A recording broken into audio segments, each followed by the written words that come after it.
This is the Stingray, and it showed the potential of the Corvette in a world of Euro sports cars. It has a lightweight fiberglass body, a 3-link rear suspension, and very good handling.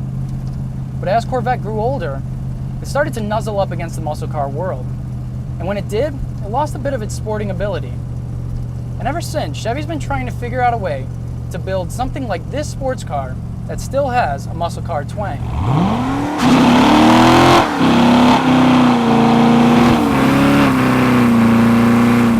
And I think they finally managed it with this, the C7 Corvette.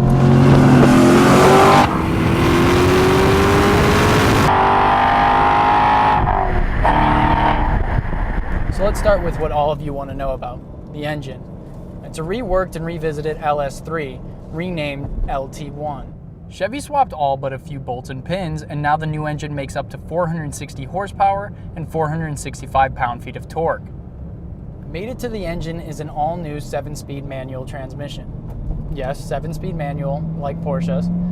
And the transmission features auto rev matching. Yes, like Nissan's 370Z. Now, auto rev matching is nice when you come down a long straight and just want to hit gears really quickly. The car does the thinking for you. But if you're old school and you want to do a little heel and toe, all you have to do is flick one of these paddles right on the steering wheel and it turns right off. Now, the old car had a rear mechanical differential, and so does this one, but this one's electronically controlled. This car's got the eDiff, part of the Z51 performance package, which means the car can make its decision to go from anywhere from an open diff to a locked diff. And that means a lot when you're turning in and holding a corner. Like this corner, where a Corvette would usually just slide its ass around. Now, it just sticks the whole way through, and the car just will go flat from here, and it comes out of corners so cleanly. A true sports car needs to be dual purpose. It has to be able to go on the road and rip up the race course on the weekends.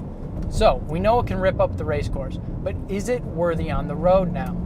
Because, let's face it, old Corvettes are kind of dingy. And when I say dingy, I mean dingy looking, inside and out. The last Corvette looked too much like the C5 and it got dated really fast. This new C7 though, doesn't even look like a Corvette. It's worlds different. The car just looks like something edgy, something sporty. More than aggressive, this exterior is functional. That hood vent vents. The rear brake cooling ducts, they cool.